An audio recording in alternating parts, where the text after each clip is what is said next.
বর্তমানে সাধারণ মানুষের অন্যতম বড় দুশ্চিন্তার কারণ হলো জ্বালানি তেল। পর্যাপ্ত সরবরাহ থাকা সত্ত্বেও তেল পেতে সাধারণ নাগরিকদের কেন এত সীমাহীন ভোগান্তি পোহাতে হচ্ছে? আজ আমরা এই সংকটের পেছনের কারণ এবং এর সমাধান নিয়ে কথা বলব। মধ্যপ্রাচ্যে যুদ্ধের প্রভাবে বিশ্ববাজারে তেলের দাম কিছুটা বেড়েছে ঠিকই, কিন্তু আমাদের দেশে সংকটের অন্যতম মূল কারণ হলো অন্য জায়গা। সেটি হলো এক শ্রেণীর অসাধু ব্যবসায়ীর সিন্ডিকেট।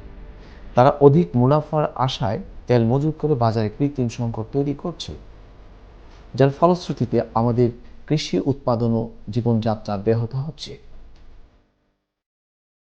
এই সংকটের সবচেয়ে বড় শিকার আমাদের কৃষকরা।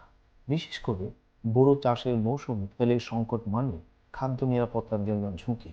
কারণ আমাদের বোরো চাষের প্রায় পুরোটাই সেচের উপর নির্ভরশীল। কৃষকরা চড়া দামে বীজের কিনতে বাধ্য হচ্ছে, যা সরাসরি প্রভাব ফেলবে চালের দামে।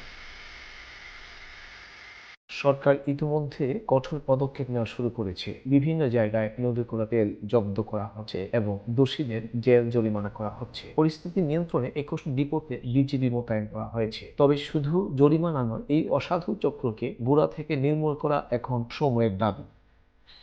সংকট মোকাবিলায় সরকারের উচিত ডিপো থেকে শুরু করে পেট্রোল পাম্প পর্যন্ত নজরদারি আরও বাড়ানো এবং পাশাপাশি আন্তঃমন্ত্রণালয় সমন্বয় জোরদার করতে হবে। আর নাগরিক হিসেবে আমাদেরকে আরও সচেতন হতে হবে। মনে রাখবেন, আজকের এই কৃত্রিম সংকট সবার জন্য বিপদ ডেকে আনছে। ভিডিওটি শেয়ার করে অন্যদেরও সচেতন করুন। সবাই সচেতন হলে এই অসাধু ব্যবসায়ীরা আর সুযোগ নিতে পারবে না। ধন্যবাদ সবাইকে।